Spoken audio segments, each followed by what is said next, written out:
You're listening to the Valley Current.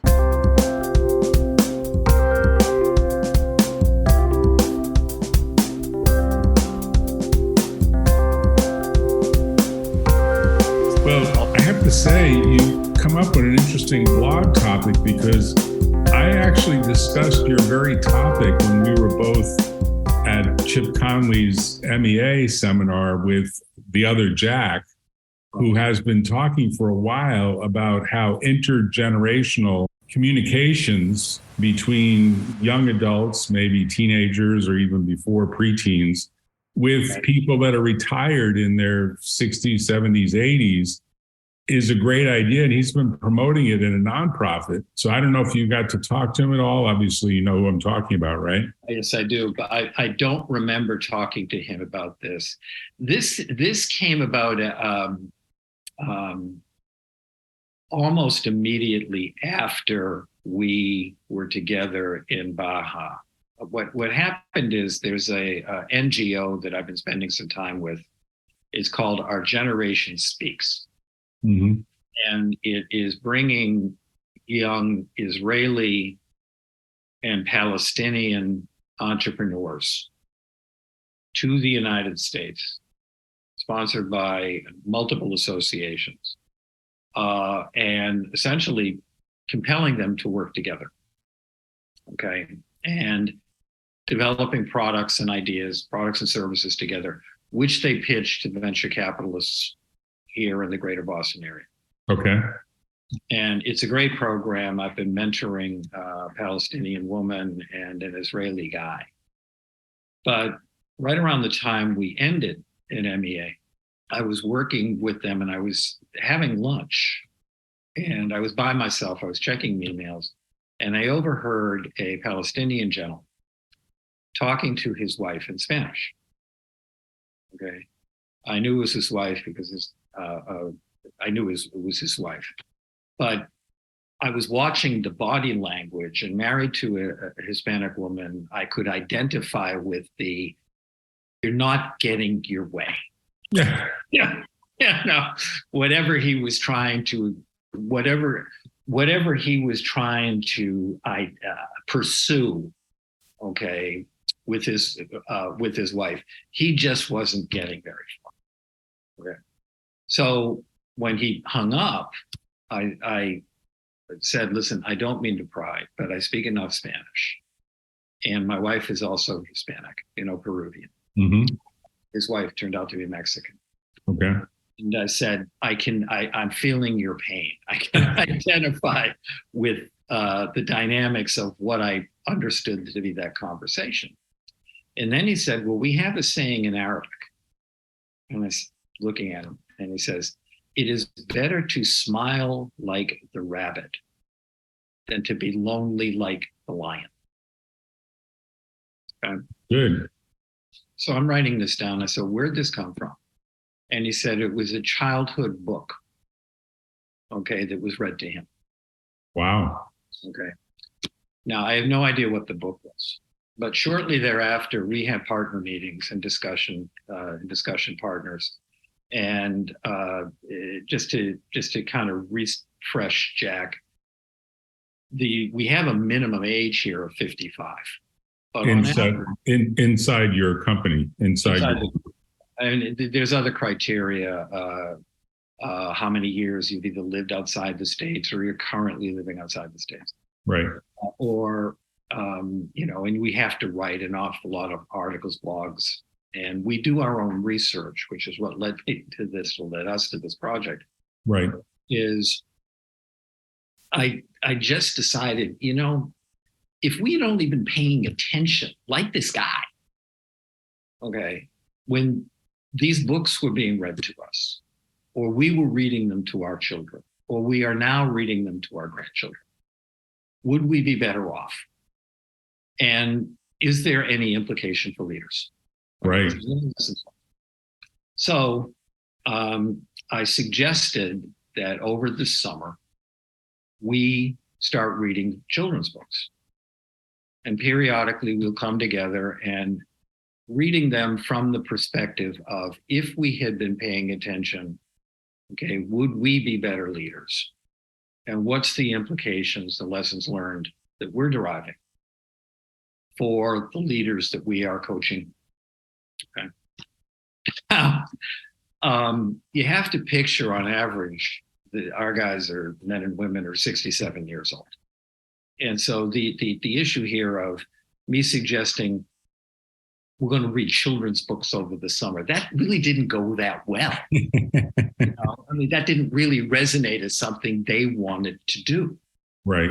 And there was a level of grumpiness. And I said, look, what do we got to lose? Let's just get started and see where we go. All right.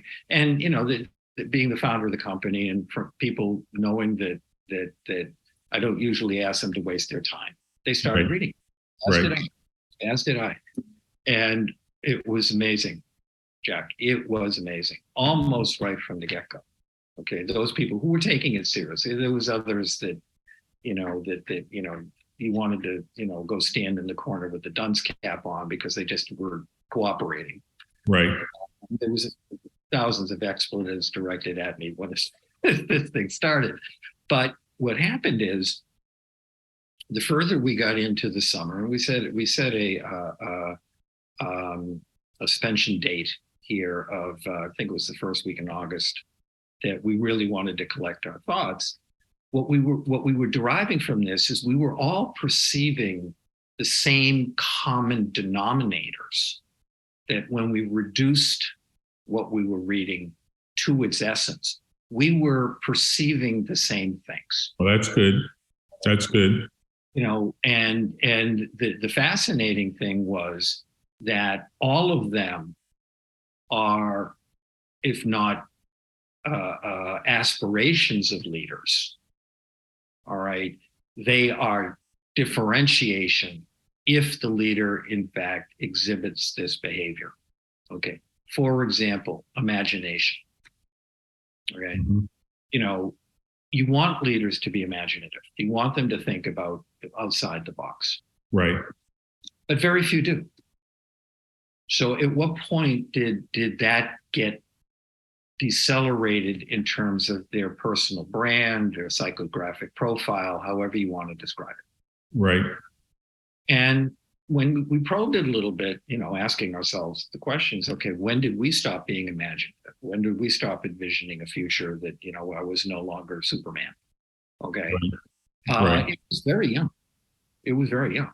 Well, there's a great TED Talk I should mention, and I'll find the link and I'll send it to you, by a guy who's a relatively famous speaker in London, who says the British schools and maybe all the schools throughout the world are corrupting creativity or killing creativity with kind of a narrow-minded view of what education is. Instead of inspiring curiosity and wonder and imagination and instigation of questions, which maybe arguably this ChatGPT stuff will end up doing, even if it gives back crazy answers, it at least generates the questions or gets people to generate some questions.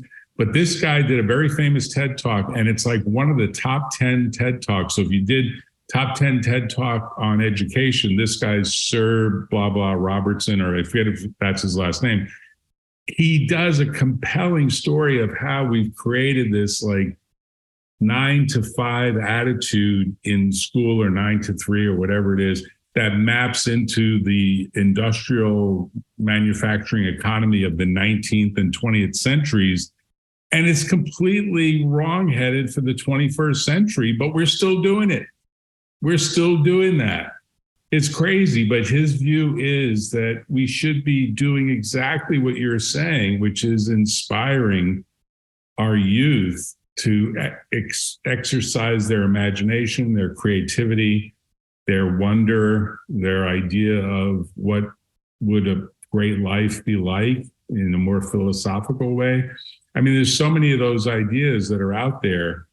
And your blog piece that you sent me, which is instigating this podcast, I thought did a really great job of summarizing what Discussion Partners, your company, is doing with this idea, which is a differentiator, because I don't think if we surveyed 100 consulting firms that do transformational leadership or any leadership at all, I don't think they'd say, oh, yeah, we read children's books as kind of our inspiration or as our illustration. One is that I remember attending years and years ago a lecture by a gentleman named R. Buckminster Fuller. Sure. Yeah. Very famous guy. And he invented the geodesic dome. Right. He had this issue here, which was a connective. He says his imagination began as a child until he got glasses. Okay. Wow, we were just talking about eyesight. Yeah. Now I take my glasses off and I see the world as I did as a child. Okay. Now he was speaking obviously metaphorically because he needs glasses. But the other thing is two things. One is I have a nephew who's in his 40s now. He's a clinical social worker, married to a Cambodian woman, and has adopted a young boy of color. Okay. Mm-hmm. I admire him tremendously. But I remember him as a child. Okay, because he was the first grandson in our family of 7 children. And he would walk around saying, how come this? How come that? And I vividly remember, okay, his father losing it with him at one point, probably for the 10th thing. How come this? How come that? And his father said, because God said so. Kind of shutting that down. Right. All right. It's not that we discourage it, but we don't encourage it. Nobody says don't be imaginative, but we're not creating as necessarily as parents, certainly not as educators and as consultants. We're not saying we'll say, well, what do you think the right thing to do is? Okay. In the hopes that they will say what you think is the right thing to do. Right. And if somebody comes up with something that is so counterintuitive to you, you honestly don't know how to behave. Okay. And the other part here is that we are not as sensitive enough in terms of the research we did for this, the research we did. Right. Not as sensitive enough is that children are sponges. They're observing all the time. They're paying attention. So they're observing and internalizing the best of us and the worst of us. All right. Children do not enter humanness, okay, with biases. They don't enter humanness as racist. Okay. They don't enter with the issue here, expediency. This is something they observe, and what they do is they adopt an attitude of, okay, well, apparently that works. My parents are successful, okay, or the people they're observing are successful. So it becomes some part of their, psychographic DNA. Okay. Another classic case that jumped out at us here is this issue of kindness. Right. We seem to have forgotten that. I mean, I remember vividly in 2013 at the Boston marathon bombing, the young 8-year-old, okay, who was killed. Right. By the Sarajevo brothers, had a school project. Why can't we all be kind to each other? Okay, which, reflecting on that's kind of like ripping our hearts out. Right. The issue here as leaders, and I'm going to circle back to the whole point of this, is as leaders, why weren't we paying attention? When did we stop paying attention? And, those of us who have children and grandchildren, younger children and grandchildren, we're reading this stuff. I don't know why we're not paying attention to what it is we're reading. Well, yeah, we do it mindlessly. Like we don't get into the character of the book. Like we don't bring ourselves back. We sort of get very mechanical. Right. And that's unfortunate because I think that our youth detect that, well, we're just being robotic about it because we're thinking about so many other things. Like if you really put your head into the story, whether it's Alice in Wonderland, not that you would read that, but you could, I suppose, or it's a children's fairy tale book. I mean, you actually compiled a list, or you adapted from a list of like the top 50 books that one should read before 12 years old. I thought I read that in your blog. There was a study. I want to give them credit because the book list that they had was really good. It was Common Sense Media. Okay, books all kids should read before they are 12. And our logic was these would be the books that were being read to the children, but also books that were be read when you have the ability, when you learn to read yourself. Okay, right. And by 12, if you look at Erickson in terms of classical and operant conditioning, is kind of an inflection point. But I think it's one of the things that we concluded from the research, other than there was a quote from one of the partners saying, when we're reading to our children and grandchildren, you look at the whole issue here of when you're reading to your children and grandchildren. One of my partners said, Tom, when I was reading to my kids, I would love to have started the exercise with "in conclusion." Okay, in other words, it was a task. Right. Okay. They were reading it to be a supportive parent, but they weren't taking anything out of it themselves. One of the things that also, one of the role models in terms of childhood education would be Mr. Robinson. Okay. Mr. Robinson was a Navy SEAL. This was a tough guy. Okay. And he essentially decided to dedicate his life towards the development of children and teaching them how to, educating them how to be better people. Okay. There's the famous scene where, and I'm focusing a little bit on the undeniable fact right now that the racism is finding an audience again. Right. The postman, he's sitting there, and the gentleman of color, they put their feet into the same tub. Okay. Mm-hmm. We're I don't want to solve the problems of the world by saying, okay, maybe we should go back and read children's books. Okay. However, what the observation that I and my colleagues would make is, if you're still reading them to your kids and grandkids, pay attention to what the hell it is you're reading. You can get good stories that can liven up, by analogy, what the leader is trying to do. Like, stories matter, and people like hearing stories, and those are the earliest versions of the stories that are kind of embedded in the back of our minds if our parents or our teachers did a good job. Obviously, these days, it really probably more parents than teachers, because the teachers are so constrained by these enforced curricula, some of which is kind of state mandated, at least in the public schools, that it becomes like you have to do what we tell you to do. It's a checklist thing, and that's just the way it's going to go. But we know in the 21st century, it's not a checklist approach to innovation. The best ideas happen not inside of an office and not inside of a factory. They often happen when people actually get a chance to kind of sit back and relax and think about, well, what's the new thing that's going to happen going forward? I mean, what we have right now in San Francisco is actual driverless cars. No one would have imagined that 10 years ago even. Maybe they would have, but certainly not 20 years ago. And it's amazing. It looks to me like it's actually catching on.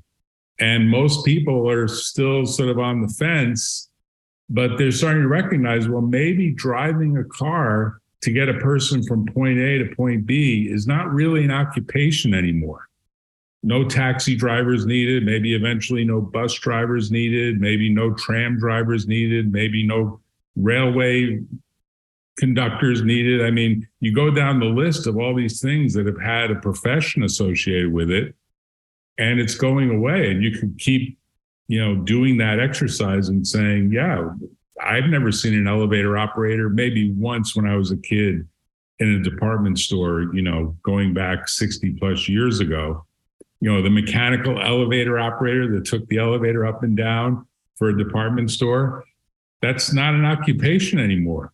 That's been completely automated in every building that has an elevator. Well, some government offices, you still see them, but it's usually the brother-in-law who can't find another job. Right. But, and that's pretty localized to Massachusetts. But two reactions to what you're talking about, Jack, because I kind of embrace the concept. My son, my son-in-law, my daughter-in-law, my mother, and others in my family, all teachers. And they were having this discussion recently, is they are feeling relieved that they live in blue states because of this anti-woke movement and its assault on education. So that's one. Now, just to share a family story here. Okay, there was a book my colleagues and I wrote in 2016, Executive Advice to the Young, Don't Repeat My Mistakes. Mm-hmm. We interviewed executives, okay, where asking them, is there anything you did when you were younger that you will continue to be embarrassed by and you would never want to see your children or grandchildren do? Okay. And we had people who had contributed to a suicide. We had people who, by inaction, not having a weapon, but by didn't react to the signs. But the one, I'm going to link it right back to the education. One of the chapters in the book was actually was my son, and I was talking about the book, sitting there with his wife and his children,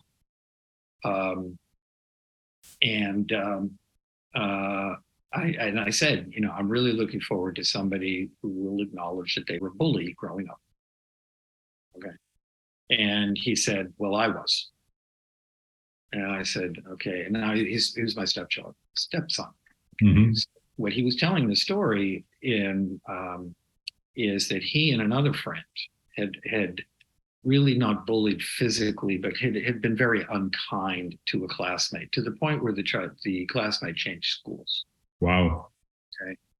And he knew that, and what happened is, this was early on in his education. When he entered high school, apparently the young boy's name was Billy. And a friend of his entered high school, says, Billy, referring to the last name, is looking for you. He had come back to school, entered the high school. And my son is not paying attention, and he's not particularly distracted by this, until he closes his locker door, and he realizes Billy got big, and Billy proceeds to beat the hell out of him. First day of class. And, he says, all I could think of doing was surviving to get to first period. Okay. We were thinking of it as a sandwich. Okay. We were thinking of people as they got older doing things that they regretted. Okay. And we were trying to link that back to these lessons learned in these children's books. And we just kept going around and around and around with, if we'd only been paying attention to what was being read to us and what we were reading. Okay. And the best real-time example that we can come up with has to do with collaboration.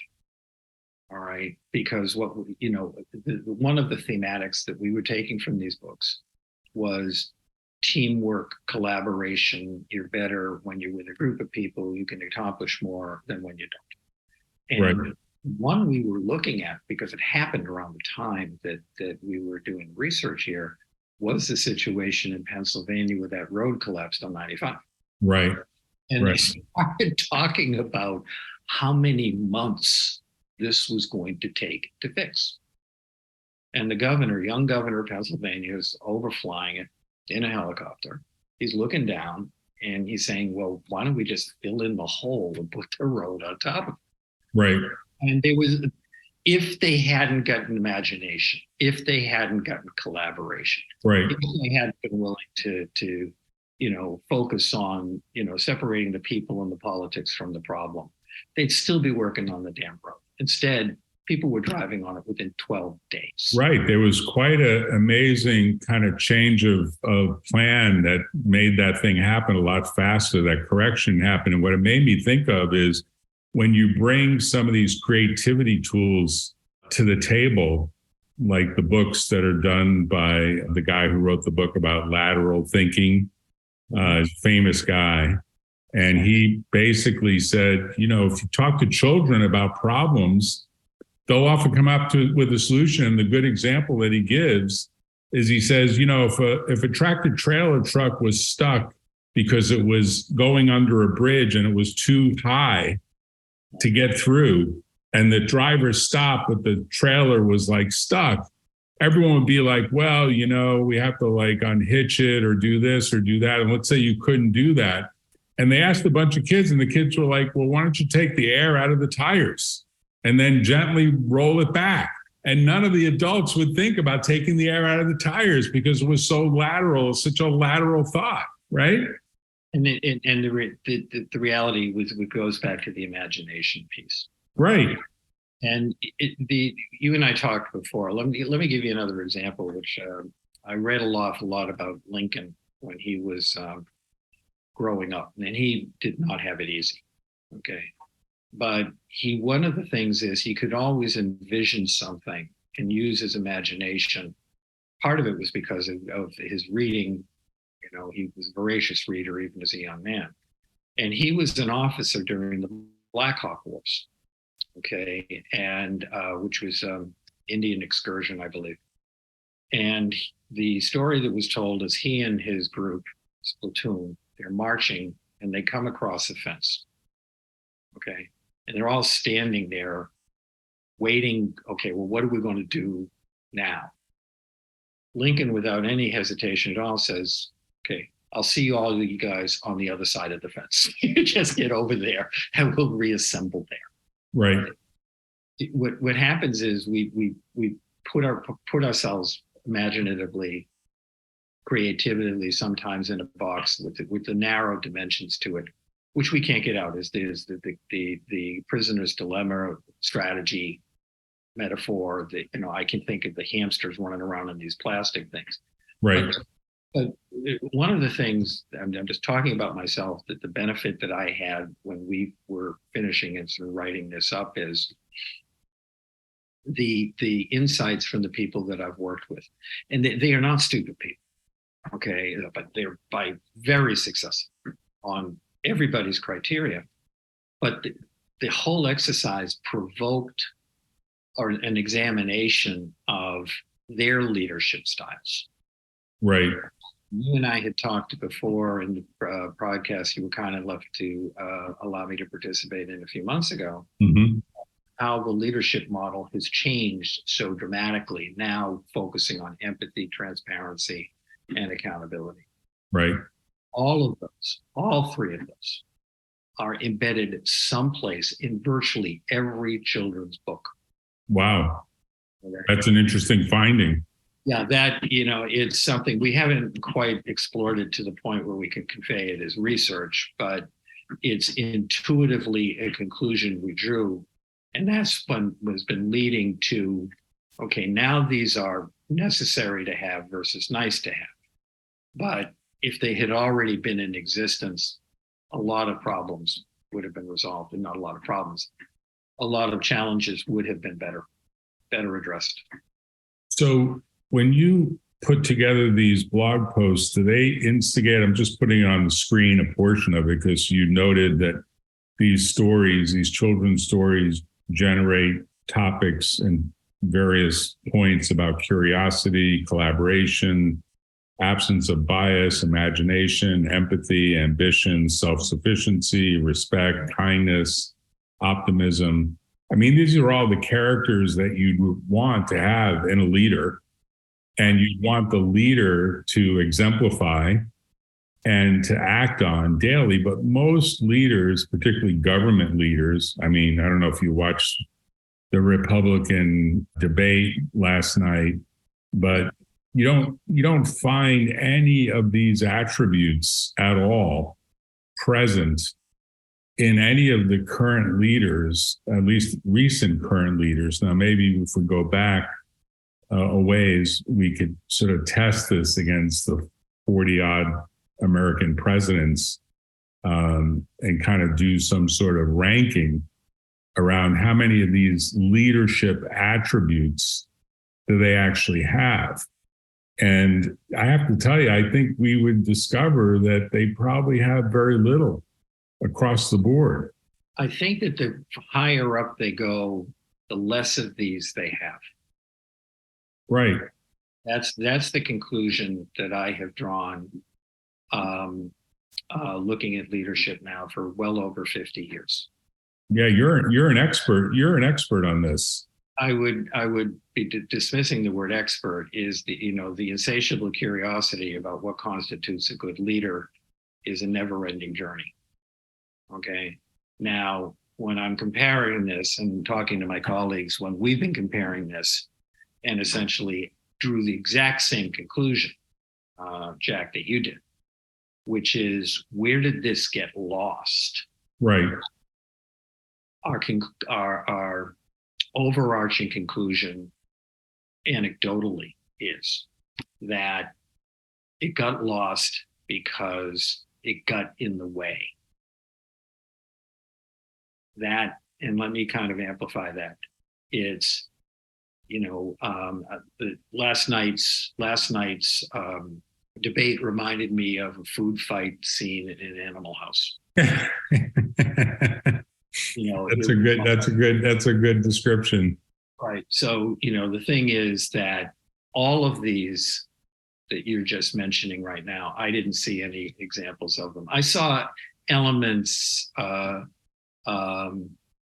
Governor Haley, I saw Governor Christie, I saw Vice President Pence, and I saw a couple of the others. You would get a flash of this, but then it wasn't working for them. Right. And they were reverted to type. Type being, all right, well, I have to follow a script. When the news hosts asked the question, if President Trump is found guilty of a crime, found guilty, would you continue to support him, and ask for a show of hands? All of the hands went up. That, to me, I honestly don't even, I was wondering how quickly I could start drinking, okay? Because that, to me, was a repudiation of everything we've just talked about. Right. Because we're not holding ourselves accountable. They're not holding the person who's the leader of the party, accountable. And what we're looking at is, we just forgot where we came from. And right. This is the manifestation of, it's not that we were unaware that these things were part of our conditioning as children, part of our conditioning as young adults. We just lost them the longer we became leaders, managers, and because it was no longer convenient for us to exhibit these types of attributes. So did you end up creating a little database from all the collective thought that went into reading the various children's books that you read, and then organizing some of the principles that are in this blog post that you're going to publish? It's not yet published, but we're talking about it now. Conceptually, did you kind of do something more with this data? Because I imagine you could write lots of stories that could be analogous to real life stories of courage and respect and kindness and empathy. Like, you could write some stories that actually pertain to today's world, and where various business leaders are taking various businesses, right? To some degree. Yeah, it could, and you're targeting something that we're in discussion right now. You got to understand that this was being done. Not you got to understand, just to appreciate, Jack, that this was being done to satisfy a curiosity I had, driven by this young Arabic gentleman's comment about the story he read to him as a child. That smile, I'd rather smile like a rabbit than be lonely like a lion. Exactly. Right? Right. In other words, and this for him was, and he's a very, very smart young man. Right. But what I concluded from this is that he felt it was better not to concede, but not to confront, okay, unless it was something important. And because then you have a challenge. I'm going to circle back to my son as an example. Right. Okay? At his wedding to his wife, okay, and she's very traditional. All right. We used it. I was asked to give some remarks, and I always memorize what it is I'm going to say because I don't like to read. And it was the Apache prayer. And in the Apache prayer, it will be, you will be my sunset. You will be, we will partner together to address wind and calamities, etc. And there's an Irish saying that I thought I would weave into the Apache prayer of, there will only be harmony in the family, son Gordon, because the only response will be yes, dear. Mm-hmm. But I left it out because my daughter was and remains very, very traditional, my daughter-in-law, okay? But I was thinking about it after and thinking that this is something that I learned, and that was a manifestation of my not wanting to confront. So I just went along. I stayed in that narrow lane. The prayer is the prayer. And it was the right thing to do at the time. But the lesson learned for me is, what happens if we think we know better and we don't do the expedient thing? We don't even do the smart thing. Mm-hmm. We take the risks as leaders and say, kindness never killed anybody. Right. Okay, collaboration is something we preach, but we don't practice.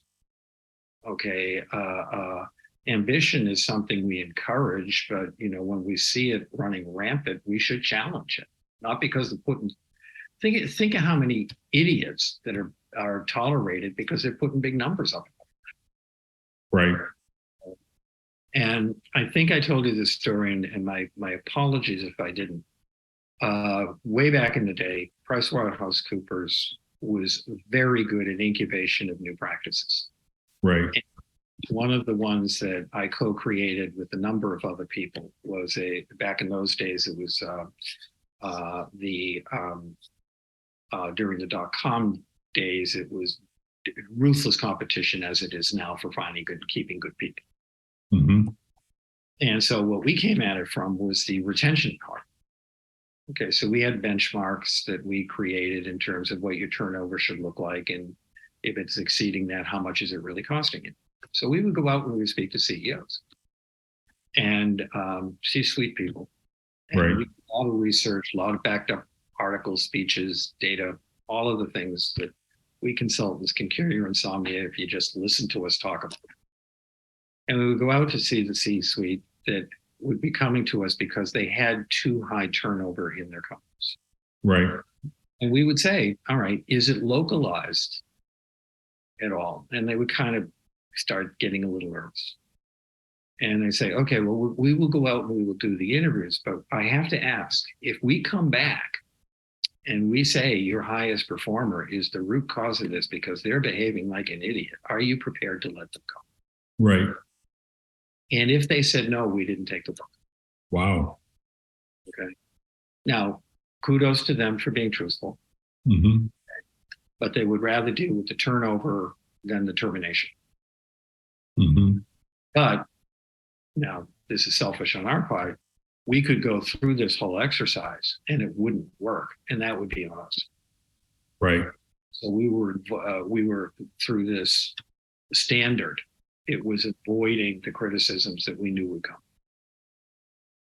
Well, I think you were being very honest and direct and putting the professional side of your practice ahead of the financial side, because I'm sure a lot of consultants would say, well, I just make recommendations, and if you don't want to take them, don't take them. But if you really want some transformation, you have to like take some recommendations and at least stage them in some fashion. And lots of companies bring consultants in to write very detailed reports and then do nothing with that data other than say, well, we had a consultant look at it and it was, blah, blah, and blah. And there isn't really much other than a board report that occurs without any necessary implementation. I mean, I've always said many, many decades ago when I started practicing law and particularly doing trial and appellate work, I always said, after a case is over, we should sit down with management and do a post-mortem about how the hell did we ever get into this lawsuit and how could it be avoided? And most of my partners at my former firm were like, why would we do that? We'd just piss them off. And then they wouldn't give us more business. Like I said, well, shouldn't they know that they made this decision and that decision and this decision and kind of set up whatever was the nuclear, ignition point for the big fight that occurred? And they were like, we're not business consultants. We're lawyers. We're not here to sort of tell them how they can fix this in the future. They go to somebody else for that. And I always thought that's a weird view of the law. I always thought, well, the law should be somewhat educational and inspiring better and better conduct over time. And it might be in the conduct of the other side. It might be a joint conduct. It usually is joint conduct. So it's interesting because I bet if I read all these books again, because I did read to my kids and I don't read to my grandkids, but maybe I should start doing it, and focus my attention on some of those early thoughts that I have had about this inspirational role of learning from a catastrophe, because the litigation is typically a multi-car wreck. And everyone looks back on it and say, man, there was a lot of damage there, but how did it happen? And then no one wants to do the diagnosis and no one wants to hear. But I think that those books probably would be very inspirational and would inform me about things that I could improve over time. And you've probably found the same thing in your own practice, right? Yes, in consulting, but I would say just to draw a line in the sand here, in the military, okay, there's a concept called the after incident report, okay, where you debrief and you socialize about how a mission went, right? Particularly a mission that went bad, all right, and they're not written to throw bouquets. Okay, they're written to illustrate, okay, this is what screwed up. Right. And, probably one of the most brilliant after incident reports was after the Entebbe raid, written by the Israelis. Okay, because their raid, they did everything right. They stayed on the ground a little too long. Okay, and it cost Yanni Netanyahu his life. All right. And so, but when you look at the after incident reports and you look at the books that have been written about it and the movie about it and things like that, what you see here is that how militaries, not just them, but everybody else, learn from that. Okay, that's the go-to, nobody goes to special operations missions without understanding Entebbe. It's kind of like the gold standard. Right. Well, Tom, congratulations on coming up with a brilliant idea. I've got to connect you with the other Jack because he's been talking a little bit along these lines, and I think he'd probably love to see your blog and probably love to hear this podcast. And I'm not remembering his name, but he's very interested in this topic of how can we learn more from our children and grandchildren. And part of the process is actually getting inspiration from the various books that should be read to them and that they should eventually read to their kids. And ultimately, I think that cycle would improve our society in a great deal, but I don't think we hear any of the leaders talking this way. I don't think we have any leaders that I'm thinking in the back of my mind, there was a guy that wrote something called Everything Important I Learned in first grade or in kindergarten or something like that. I forget who it was that wrote that book, but or maybe it's even a series of books designed to say, ethics are instilled very early in life. And ethics and what they do for civil society, it's not so much law as it is the ethical practices that everyone comes to expect. And, I don't know what your view is of what's going on in airlines. We started that way, but I think some of the behavior you see of some of the passengers on airlines and in airports is awful. I mean, it's like bus terminal behavior. Of course, bus terminals used to have ethical behaviors years ago, and that seems to be lost. And somewhere in this, it ultimately is sort of a statement about society that we're not moving up the curve of enlightenment that we should be moving up towards. And maybe it all originates in the broken political system. I don't know, or the broken educational system. One of the partners made the statement that used to be this concept called innocent until you catch me. And after going through this exercise, and excuse the expletives, is, now it is, I don't give a shit. I'm guilty. Tough shit. Right. Okay. Right. That seems to be the mantra right now. Again, the socialization about what we were seeing in these books just prompted a whole discourse on where the hell are we going now? Right. You were referring to the debate last night. You referring to the debate last night, and just today I was driving out of Boston and I was watching some knucklehead driving through traffic, on a motorcycle, cutting people, not only risking their life, but risking other people. And I was on the phone with one of my partners. He said, "You never want to see anybody get hurt, but I honestly, at the moment, really just want to see him hit something." Yeah. And then I'm thinking to myself, that's kind of cruel. Yeah, that's cruel. That's cruel. Intuitively, that was what I was thinking, because right. I just a lot of patience with stupidity. Right. Thanks for your time. Thanks for your time tonight, and thanks for sending me that planned post, because it's given me some food for thought. And I'm definitely going to go down the list, and I've already recommended the list to both of my daughters, and they both have kids. So my grandkids indirectly, hopefully, will get the benefit.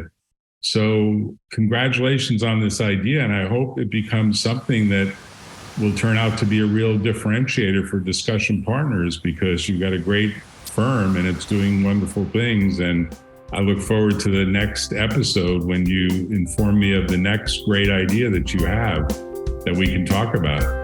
I will look forward to it as well, as always. It's good to see you. Thanks, Tom. Safe travels. Bye-bye. Bye. Take care. Bye-bye.